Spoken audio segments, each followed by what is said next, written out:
Iran America में बातचीत के बीच तनाव बढ़ने लगा है। एक तरफ अमेरिका तेजी से हथियार बना रहा है तो वहीं ईरान ने अपनी सेना को तैयार रहने के ऑर्डर दिए हैं। सेना मजबूत कर रहा है, यानी कि अगर बात नहीं बनी तो हमले के लिए ईरान तैयार है। खबरें देखिए, क्लैश रिपोर्ट के हवाले से यहाँ पर खबर छापी गई है।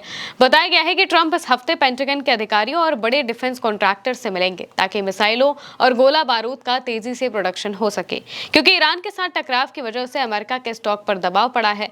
पेंटागन ने Lockheed Martin, RTX, Boeing, L3 Harris, Northrop Grumman और हनीवेल जैसी कंपनियों के साथ पैट्रियट इंटरसेप्टर और टॉमहॉक मिसाइलों जैसे अहम हथियारों का प्रोडक्शन बढ़ाने के लिए शुरुआती समझौते किए हैं। हालांकि इनमें से कई योजनाओं के लिए अभी तक फंड नहीं मिला है, क्योंकि कांग्रेस और प्रशासन डिफेंस बजट पर बातचीत कर रहे हैं। यानी कि यहाँ पर अमेरिका के पास अभी फंड नहीं है, लेकिन फिर भी वो हथियार बनाने के ऑर्डर्स दे चुके हैं।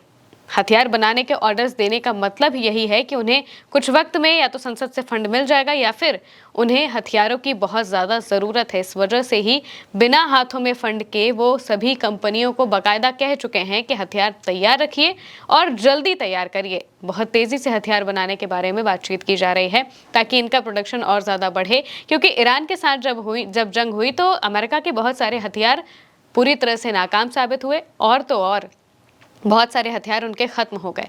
टॉमहॉक मिसाइलें जो कि अमेरिका के पास मुश्किल से 800 थी, उनकी संख्या बहुत जल्दी घट गई। इसके अलावा इंटरसेप्टर उनके पास नहीं बचे। इस वजह से ही कई जगहों पर अमेरिका ईरान के हमलों को रोकने में नाकाम रहा था।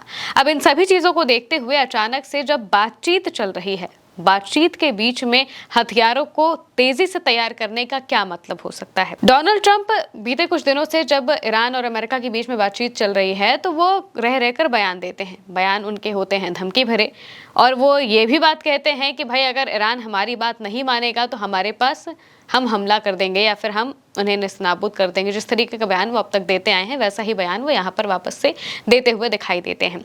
लेकिन अब जब डोनाल्ड ट्रंप इस बात को कह रहे हैं तो उनकी बातों को हल्के में नहीं लिया जा सकता, क्योंकि कई बार वो कहते हैं हवा हवा में तो वो बातें कर देते हैं, लेकिन आगे जाकर वो चीज़ें वो कर भी देते हैं। जिसका मतलब ये है कि ये 60 दिन जो हैं ये बहुत भारी होने वाले हैं मिडिल ईस्ट के लिए। एक तरीके से मिडिल ईस्ट का भविष्य तय करने वाले ये 60 दिन हैं।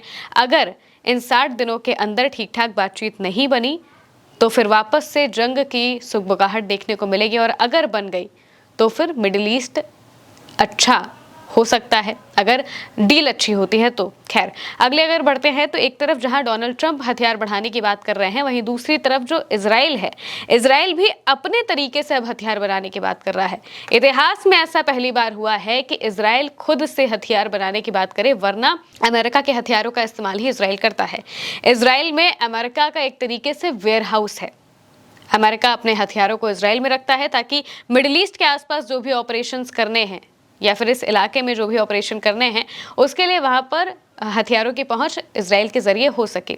जैसे मिडिल ईस्ट में मान लीजिए सीरिया में कोई ऑपरेशन अमेरिका को करना है, इराक में उनके जो बेसेस मौजूद है वहां पर कुछ ज़रूरत है, तो इन सभी जगहों पर हथियारों को पहुँचाने के लिए इजराइल को रखा गया है।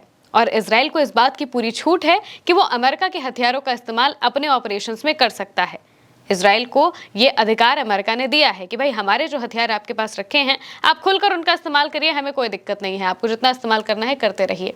और अभी तक इजराइल यही करता था, अमेरिका के हथियारों से ही हमला करता था। इसी वजह से दुनिया कहती थी कि भाई इजराइल के पास तो बहुत अच्छे डिफेंस सिस्टम है, सारी चीज़ें हैं। लेकिन अब क्योंकि ईरान और अमेरिका के बीच में डील हो रही है और अब अमेरिका इस जंग में वापस पड़ना नहीं चाहता है। एक तरफ तो ये भी है कि वो हथियार बना रहा है, लेकिन दूसरी बात ये भी है कि अमेरिका बहुत मन से इस जंग में नहीं आना चाहता है, लेकिन इजराइल रहना चाहता है। और इजराइल के पास अगर अमेरिका का हथियार नहीं पहुंचेगा, क्योंकि अमेरिका के हथियार वैसे ही बहुत कम हो चुके हैं, तो इजराइल अपनी डिपेंडेंसी कम करके अपने स्तर से हथियार बनाकर आगे हमलों को जारी रखने के बारे में सोच रहा है। करंट रिपोर्ट के हवाले से जो प्रधानमंत्री बेंजामिन नेतन्याहू हैं उनका बयान सामने आता है। बयान में कहा गया है कि इजराइल को अपना हथियार उद्योग बनाना चाहिए और अमेरिकी हथियारों पर निर्भरता कम करनी चाहिए। ये नेतन्याहू का बयान है। नेतन्याहू कह रहे हैं कि हमें खुद से हथियार बनाने हैं और अमेरिका से डिपेंडेंसी को कम करना है, ताकि ये पता चल सके कि भाई हम डिपेंडेंट नहीं हैं, हम अपने आप जंग लड़ सकते हैं। अभी इजराइल इस वजह से भी बंधा हुआ है अमेरिका से, क्योंकि अमेरिका उसे हथियार पहुंचाता है, अमेरिका जो सामान देता है, अमेरिका फंडिंग देता है, इसके जरिए ही इजराइल खड़ा रह सकता है, वरना इजराइल के बस का नहीं है अकेले इतनी बड़ी जंग को लड़ना। अब अगर अमेरिका धीरे धीरे इजराइल से पीछे हटता जाएगा या फिर ईरान और इजराइल की जंग में वो पीछे नहीं पड़ेगा, तो जाहिर सी बात है कि इजराइल को खुद का रास्ता देखना पड़ेगा और इसीलिए वो अपने लेवल से अब हथियार बनाने की बात कर रहे हैं। नेतन्याहू जो है वो बात कर रहे हैं। अब ये तो हो गई दूसरे पक्ष की बात। अब आता है मेन पक्ष जो कि है ईरान का। अमेरिका और इजराइल तो वैसे भी एक साथ है, लेकिन ईरान भी कम नहीं है। ईरान को पूरा भरोसा है कि अमेरिका पर भरोसा नहीं किया जा सकता। इस वजह से जो ईरान की जो फोर्सेस हैं वो अपने स्तर से तैयारियों को दुगनी कर चुकी हैं। बड़े लेवल पर किसी भी हमले से बचने की या फिर हमले का पलटवार करने की तैयारी की जा रही है। बाकायदा इसके बारे में खबर छपी है फार्स न्यूज एजेंसी के हवाले से। फार्स ने लिखा है कि ब्रिगेडियर जनरल सैयद माजिद इब्न अल रेजा ने कहा है कि इस्लामिक रिपब्लिक ऑफ ईरान के पास बातचीत को आगे बढ़ाने और टकराव के लिए तैयार रहने दोनों की क्षमता और तैयारी है। अगर बातचीत के दौरान अमेरिका अपने वादों से पीछे हटता है तो ईरान युद्ध के मैदान में इसका माकूल जवाब दे सकता है। यानी कि अगर अमेरिका ईरान को किए गए वादों से पीछे हटा तो फिर अमेरिका तैयार रहे वापस से जंग के लिए। इब्न रेजा ने जोर देकर कहा कि आज इस्लामिक रिपब्लिक ऑफ ईरान की सेनाएं अपने सम्मानित शहीदों के बलिदानों की बदौलत दुश्मन को रोकने की क्षमता और स्वदेशी क्षमताओं से पूरी तरह लैस हैं। हाल के सालों में सुरक्षा और ऑपरेशन से जुड़े घटनाक्रमों, खासकर अमेरिकी ज़ायनी गठबंधन के मिले जुले खतरों के खिलाफ ईरानी जनता और सेनाओं के प्रतिरोध का जिक्र करते हुए उन्होंने कहा कि इन घटनाओं ने साबित कर दिया है कि Islamic Republic of Iran operation के क्षेत्रों में समझदारी और अधिकार के साथ प्रबंधन करने की क्षमता रखता है और राष्ट्रीय हितों व क्षेत्रीय सुरक्षा की रक्षा करने में पहल करने की स्थिति में है।